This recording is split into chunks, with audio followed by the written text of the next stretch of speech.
বন্ধুরা, আশা করি ভালো আছেন। আমি রিপন আপনাদেরকে আরএসএস ডিজিটাল কমিউনিকেশনের পক্ষ থেকে স্বাগতম জানাচ্ছি।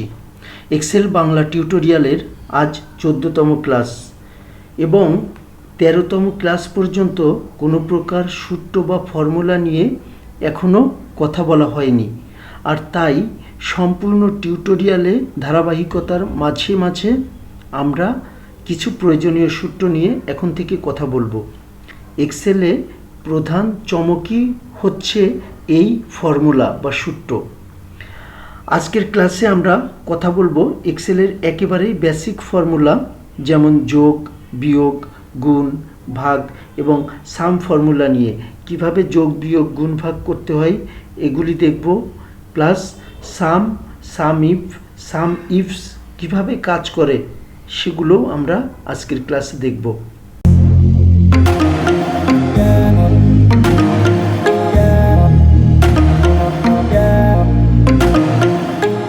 তো বন্ধুরা, যেহেতু এটি এক্সেলের একটি সিরিজ টিউটোরিয়াল এবং একেবারেই বেসিক থেকে শুরু হয়েছে, সেহেতু যদি আপনারা আগের ক্লাসগুলো দেখতে চান তাহলে ভিডিওর উপরে থাকা আই বাটনে ক্লিক করে অথবা ডেসক্রিপশান বক্সে থাকা প্লেলিস্টের লিঙ্কে ক্লিক করে আগের ক্লাসগুলো দেখে আসতে পারেন। বরাবরের মতো আবারও আপনাদেরকে স্মরণ করিয়ে দিব, যদি আমার চ্যানেলটিকে এখনও সাবস্ক্রাইব না করে থাকেন তাহলে অবশ্যই সাবস্ক্রাইব করবেন, আর যদি ইতিমধ্যে সাবস্ক্রাইব করে থাকেন তাহলে আপনাকে অনেক অনেক ধন্যবাদ। তো বন্ধুরা, চলুন আমরা দেখব এক্সেলে ফর্মুলা কিভাবে কাজ করে। ফর্মুলাতে যেহেতু আজকে আমাদের প্রথম ক্লাস, সেহেতু আমরা কিছু বেসিক জিনিস জেনে নেই। এই যে বারটি আপনারা দেখতে পাচ্ছেন, এটি হচ্ছে ফর্মুলা বার। যখনই কোনো সেলে ডাটা ইনপুট দিয়ে থাকি সেটা কিন্তু এই ফর্মুলা বারে শো করে। এই যে দেখেন, আমি এখানে যদি ইনপুট দিই তাহলে কিন্তু এই যে ফর্মুলা বারে শো করতেছে। যোগ, বিয়োগ, গুণ, ভাগ এই চারটি বিষয় ছাড়া আসলে আমরা কোনো ক্যালকুলেশনই করতে পারি না। এক্সেলে কিভাবে যোগ, বিয়োগ, গুণ, ভাগ করা যায় সেগুলি নিয়ে এখন আমরা কথা বলবো। মাইক্রোসফট এক্সেলে যদি আমরা ফর্মুলা বা ফাংশন ইউজ করতে চাই তাহলে আমাদেরকে অবশ্যই একটি সাইনের ব্যবহার করতে হবে, আর সেই সাইনটি হচ্ছে ইকুয়াল টু, যেটাকে আমরা সমান চিহ্ন বলে চিনে থাকি। তো এই সমান চিহ্ন ছাড়া কিন্তু আমরা কোনো ফর্মুলা ইউজ করতে পারবো না মাইক্রোসফট এক্সেলে। আমি এখানে কিছু ডাটা ইনপুট করে রেখেছি। এই ডাটাগুলি থেকেই আপনাদেরকে আমি আজকের যে সূত্রগুলি নিয়ে কথা বলছি সেই সূত্রগুলির ধারণা আমি এই ডাটাগুলি থেকেই আপনাদেরকে দিব। কয়েকটা পদ্ধতিতেই আমরা যোগ করতে পারি। যে সংখ্যাগুলির যোগফল আমরা দেখতে চাই সেই সংখ্যাগুলিকে সিলেক্ট করে আমি যদি এখান থেকে অটোসামে ক্লিক করি তাহলে দেখেন টোটাল এখানে যতগুলি মান আছে সব মানের যোগফলটি কিন্তু এখানে শো করতেছে। এটা হলো প্রথম পদ্ধতি। দ্বিতীয় পদ্ধতি, ইকুয়াল টু দেব। ইকুয়াল টু চিহ্ন দেওয়ার পর আমি এই সেলটিকে সিলেক্ট করলাম, D2 সেল প্লাস D3। আমি হাতেও লিখতে পারি, এখানে সিলেক্ট না করে আমি যদি হাতেও লিখি তারপরেও কিন্তু আমার সেলটি সিলেক্ট হয়ে যাবে। D3 আবার যোগ, D4 আবার যোগ, D5। এভাবে আপনারা যতগুলি সেলকে যোগ করতে চান সব সেলগুলিকে যদি সিলেক্ট করে আপনারা যদি এন্টার প্রেস করেন তাহলে কিন্তু সেই সেলগুলির যোগফল এই সেলটিতে দেখতে পাবেন। আমি এখানে এই চারটি সংখ্যা নিয়েই এন্টার প্রেস করলাম। দেখেন এই চারটি সংখ্যার যোগফল 1000, 2000, 3000, 3500 এবং 1000, 4500। দেখেন এখানে কিন্তু যোগফল চলে এসেছে 4500। এবার তৃতীয় পদ্ধতি, আমরা এই সবগুলি সেলের যোগফল এখানে বসাতে চাই। সেক্ষেত্রে আমি এখানে ইকুয়াল টু দেব, সাম আমি লিখব SUM, সাম মানে যোগ, আমরা সবাই জানি, যেহেতু সাম এক্সেলের একটি ফর্মুলা, সেহেতু দেখেন ইকুয়াল টু দিয়ে আমি সাম লেখার সাথে সাথে সাম সংক্রান্ত যতগুলি ফর্মুলা আছে সবগুলি কিন্তু ড্রপডাউন লিস্টে শো করতেছে। তো যেহেতু আমরা সাম দেখব, সেহেতু এই যে সামের উপরে আমরা ডাবল ক্লিক করে এই যে যেখান থেকে শুরু করব সেই সেলটিকে আমি প্রথমে সিলেক্ট করব। সিলেক্ট করে যে পর্যন্ত আমি যোগফল নিতে চাই সেই পর্যন্ত মাউস চেপে ধরে ড্র্যাগ করে চলে আসব এবং মাউসটি ছেড়ে দেব। ফার্স্ট ব্র্যাকেট ক্লোজ করে দিলাম। ক্লোজ করে দেওয়ার পর আমি যদি এন্টার প্রেস করি, দেখেন আমার টোটাল মানগুলির যোগফল কিন্তু এখানে শো করতেছে। তো আশা করি আপনারা বুঝতে পেরেছেন যে যোগ আমরা কিভাবে করব। যোগ আমরা কয়েকটি পদ্ধতিতেই দেখলাম, 3টি পদ্ধতিতে দেখলাম, এই 3ভাবে আমরা যোগ করতে পারবো। এবার আসেন বিয়োগ কিভাবে করব। এখানে আমি ইকুয়াল টু দিলাম। ইকুয়াল টু দিয়ে আমি এই সেলটি E2 বিয়োগ D2, এই দুটি সংখ্যারই বিয়োগফল আমি দেখতে চাচ্ছি। তো আমি এভাবে সিলেক্ট করার পর আমি যদি এন্টার প্রেস করি, দেখেন এই দুইটি সংখ্যার বিয়োগফল কিন্তু এই যে এই সেলটিতে আমরা দেখতে পাচ্ছি। তো আশা করি বুঝতে পেরেছেন যে কিভাবে আমরা বিয়োগ করব। গুণ এক্সেলে আমরা যখন গুণ করব, ইকুয়াল টু দেব। আমি যে সংখ্যাগুলিকে আমি যোগ করতে চাই সেই সংখ্যা সিলেক্ট করতে হবে। প্রথম সংখ্যাটি সিলেক্ট করলাম, তারপর গুণ কিন্তু এই যে স্টার চিহ্ন দিয়ে আমরা সাধারণত মাইক্রোসফট এক্সেলে গুণ করে থাকি। তো প্রথম সংখ্যাটি সিলেক্ট করার পর আমি স্টার চিহ্ন দিলাম। শিফট চেপে ধরে আমি যদি কিবোর্ডের 8 প্রেস করি তাহলে স্টার চলে আসলো। এরপর আমি যার সাথে গুণ করতে চাই, আমি সাপোজ এই সংখ্যাটির সাথে গুণ করতে চাই, এটি দিয়ে আমি আরও একটি সংখ্যা নিলাম, আরও একটি সংখ্যা নেব। আমি এখানে শিফট চেপে ধরে এই যে গুণ চিহ্ন দিলাম, স্টার চিহ্ন দিলাম, দিয়ে আমি আরও একটি সংখ্যা নিলাম। এই 3টি সংখ্যার গুণফল আমি দেখতে চাই।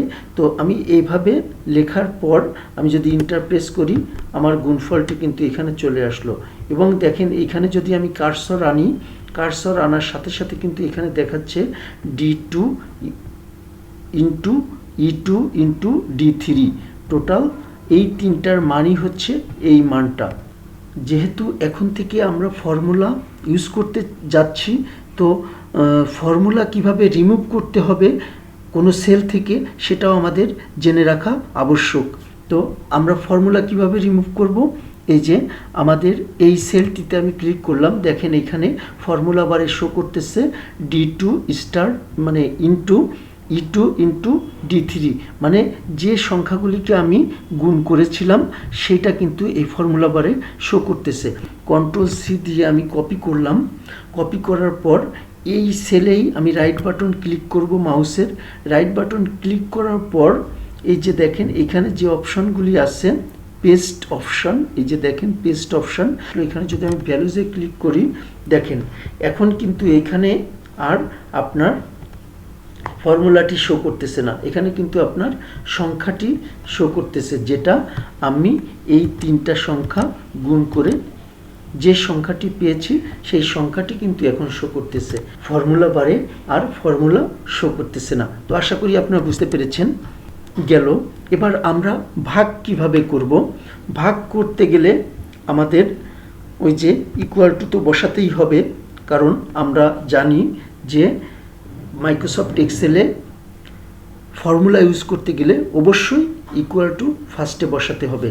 তো ইকুয়াল টু আমি এই সংখ্যা থেকে এই সংখ্যাটিকে ভাগ করব, সেহেতু আমি প্রথম সংখ্যাটি নিলাম। নেওয়ার পর এই যে কিবোর্ডের এই সাইনটিকে আপনারা প্রেস করবেন, ডিভাইড যে সাইনটি, এই সাইনটি দিয়েই সাধারণত ভাগ করা হয়ে থাকে।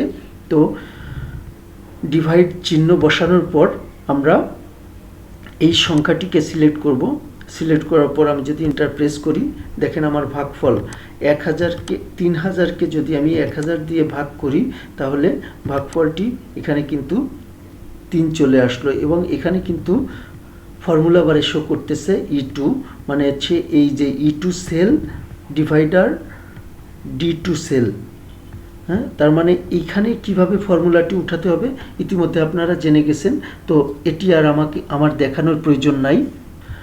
আশা করি বুঝতে পেরেছেন। যোগ, বিয়োগ, গুণ, ভাগ আমরা কিন্তু জেনে গেছি। মাইক্রোসফট এক্সেলে কিভাবে যোগ করব, মাইক্রোসফট এক্সেলে কিভাবে বিয়োগ করব, কিভাবে গুণ করব, কিভাবে ভাগ করব। এবার আসেন সাম ইফ এবং সাম ইফস। সাম ফর্মুলাটি আমরা ইতিমধ্যে দেখে ফেলেছি, তারপরেও আমি আবারও বিষয়টি আপনাদেরকে বোঝানোর জন্য দেখাচ্ছি। ডি কলামে যে সংখ্যাগুলি আছে এই সংখ্যাগুলির আমি সাম করব কিভাবে, ইকুয়াল টু সাম। সাম আসার পরেই আমি এখানে রাইট বাটন মানে ডাবল ক্লিক করব। ডাবল ক্লিক করার পরে আমি যে সংখ্যাগুলি সাম করতে চাই মানে যোগফল করতে চাই সেই সংখ্যাগুলিকে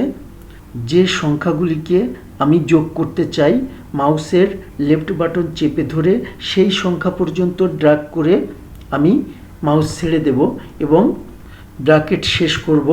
শেষ করার পর এন্টার প্রেস করলে দেখেন আমার কিন্তু সাম মানে যোগফল আমি এখানে পেয়ে গেলাম। তো সাম আমরা বুঝলাম। সরি, আমি এখানে স্টুডেন্ট নেম লিখেছিলাম, আমি স্টুডেন্ট কেটে দিয়ে শুধু নেম রাখলাম। তো আমরা এখন যেটা দেখব সাম ইফ। সাম ইফ দেখার জন্যে আমি ইকুয়াল টু দিলাম, সাম ইফ লিখলাম, চলে আসলো সাম ইফ ফর্মুলা। আমি এখানে ডাবল ক্লিক করলাম।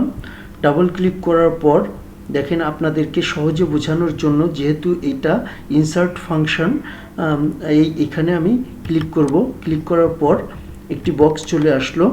এই বক্সের ভিতরে দেখেন 3টি অপশান আছে। প্রথম অপশানটি হচ্ছে রেঞ্জ, পরেরটি ক্রাইটেরিয়া, তারপরেরটি সাম রেঞ্জ। তো এখানে আমি একটু বলে নেই ফার্স্টে। সেটি হচ্ছে আমরা এখানে যোগ করব, কিন্তু সেই যোগ করার ভিতরে আমরা কিছু শর্ত জুড়ে দেব, মানে একটা কন্ডিশন জুড়ে দেব। কন্ডিশনটা কি হবে, সেই কন্ডিশনটা কার মাঝখান থেকে হবে সেটা হচ্ছে রেঞ্জে সিলেক্ট করব। তো আমি এইখানে রেঞ্জের ঘরে কার্সরটি ক্লিক করার পর আমি এইখানে নেমের ঘরে সিলেক্ট করছি। নেমের ঘরে সিলেক্ট করার পর আমি এখানে ক্রাইটেরিয়া অ্যাড করব, মানে শর্ত দেব। যে শর্তটি দেব যে আমি এখানে লিখলাম যে আলামিন, আমি নেমটি লিখলাম আলামিন। আলামিনের যে সেলস অ্যামাউন্টগুলি আছে সেই অ্যামাউন্টগুলিকেই শুধুমাত্র আমাদেরকে যোগ করে দেখাবে। আমরা সেই কন্ডিশনটি এখানে অ্যাপ্লাই করব। তো সাম রেঞ্জের ঘরে আমরা কার্সর রাখার পর এখানে সাম রেঞ্জ আমরা অ্যাড করে দেব। আমরা এই রেঞ্জটিকেই নিতে চাচ্ছি, তো আমি এই রেঞ্জটিকে নিলাম। এখান থেকে শুরু করে যে পর্যন্ত যে শেষ হবে সেই পর্যন্ত সিলেক্ট করে ছেড়ে দিলাম। দেখেন আমার রেঞ্জটি কিন্তু সিলেক্ট হয়ে গেল। সিলেক্ট হয়ে যাওয়ার পর আমরা এখানে যদি ওকে প্রেস করি তাহলে এই যে দেখেন 9000, তার মানে আলামিনের নাম যতগুলি আছে সেই ঘরগুলিতে সেই সংখ্যাগুলি কিন্তু যোগ করে দেখাচ্ছে। তার মানে এই যে দেখেন 3000, এখানে আবার আছে 3000, আবার আলামিন এই যে এখানে আছে 3000, তার মানে 9000। তার মানে আমরা যে কন্ডিশনটি জুড়ে দিয়েছিলাম যে এই সেলগুলিতে যদি আলামিনের কোনো টার্গেটের অ্যামাউন্টটা থাকে সেই অ্যামাউন্টটাই জাস্ট আমাদেরকে যোগ করে দেখাবে। তো সেইভাবেই কিন্তু এখানে আমাদেরকে যোগফল দেখানো হচ্ছে। তো আশা করি আপনারা সাম ইফ বিষয়টি কি বা সাম ইফ ফর্মুলা আমরা কিভাবে ইউজ করব আপনারা বুঝতে পেরেছেন। এরপর আসেন সাম ইফস। একই রকম বিষয়। সাম ইফ আমরা একটি শর্ত দিয়েছিলাম বা একটি কন্ডিশন দিয়েছিলাম, আর সাম ইফসে আমরা একের অধিক কন্ডিশন অ্যাপ্লাই করব। এই যে সাম ইফস আসলো, ডাবল ক্লিক করলাম সাম ইফসের উপরে, আবার আমি এই যে ফাংশনের উপরে ক্লিক করে আমি বক্সটি আনলাম আপনাদেরকে সহজে বোঝানোর জন্য, এবং এভাবে কাজ করলে ভুল কম হবে। আপনারাও এইভাবেই কাজ করবেন। তো দেখেন সাম রেঞ্জ আমাদেরকে প্রথমে সিলেক্ট করতে হবে যে আমরা কোন রেঞ্জের ভিতরে সাম করব। আমরা এই ঘরটিতেই নিই, এইটা আমরা সাম রেঞ্জ সিলেক্ট করলাম। সাম রেঞ্জ সিলেক্ট করার পর সাম ক্রাইটেরিয়া রেঞ্জ, মানে আমরা কি ক্রাইটেরিয়া অ্যাড করব বা কোন কন্ডিশন আমরা দিব। আমি এখানে কার্সর নিলাম। কার্সর নেওয়ার পর আমার ক্রাইটেরিয়া রেঞ্জ আছে হচ্ছে, আমি এই রেঞ্জটিকেই সিলেক্ট করলাম ক্রাইটেরিয়া রেঞ্জ হিসাবে। এরপরে ক্রাইটেরিয়া, আমি কি ক্রাইটেরিয়া নিতে চাচ্ছি, এখান থেকে আমি নিলাম আলামিন। আমি এখানে হাতেই লিখছি, আলামিন নিলাম। আলামিনের যে সেলস অ্যামাউন্টগুলি আছে সেই সেলস অ্যামাউন্টগুলি যোগফল আমরা দেখব, এবং এখান থেকে আমরা কিন্তু সেকেন্ড ক্রাইটেরিয়া রেঞ্জ আমরা নিতে পারি। মানে আমরা আরও একটি শর্ত দিতে চাচ্ছি। দেখেন এই যে ক্রাইটেরিয়া রেঞ্জ 2, আমি যদি ক্রাইটেরিয়া রেঞ্জ 2 নিই, এখানে ক্লিক করলাম। ক্লিক করার পর আমি এই রেঞ্জটিকে সিলেক্ট করলাম। সিলেক্ট করার পর এখানে আমি নিলাম বাগেরহাট,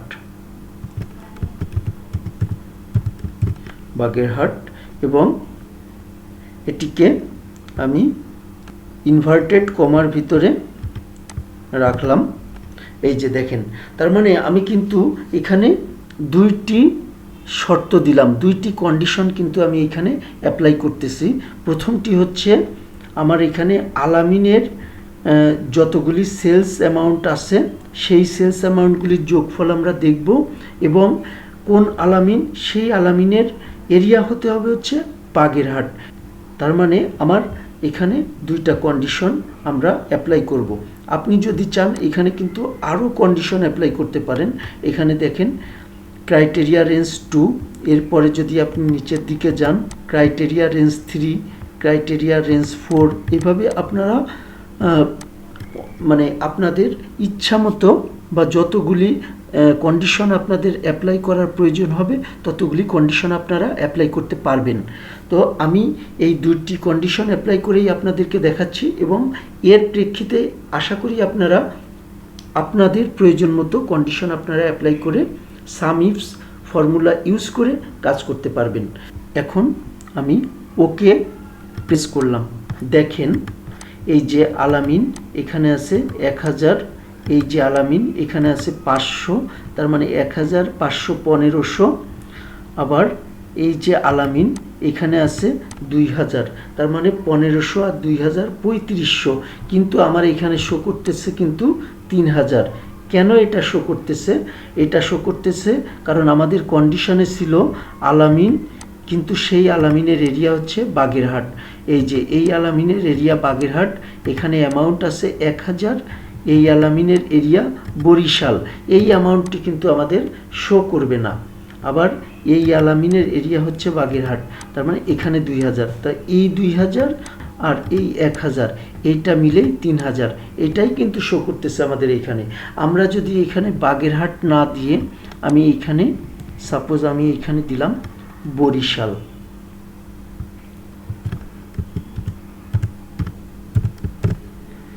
দিয়ে আমি যদি এন্টার প্রেস করি, দেখেন এখানে কিন্তু অ্যামাউন্টটি চেঞ্জ হয়ে গেছে, কারণ বরিশালের আলামিনের অ্যামাউন্ট, সেলস অ্যামাউন্ট হচ্ছে 500 টাকা।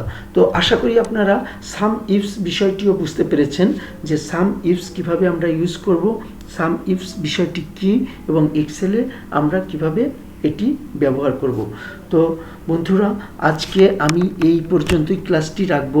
সামনের ক্লাসে এই যে আমি আপনাদেরকে একটু দেখিয়ে দেই, সামনের ক্লাসে আমি এই বিষয়গুলি আপনাদেরকে দেখাবো। সাম প্রোডাক্ট, সাম স্কোয়ার, সাম x2 my2, সাম x2 py2, সাম xmy2, এই সূত্রগুলি আপনাদেরকে সামনের ক্লাসে আমি দেখাবো। তো বন্ধুরা, সেই পর্যন্ত আপনারা ভালো থাকবেন। ধন্যবাদ সবাইকে।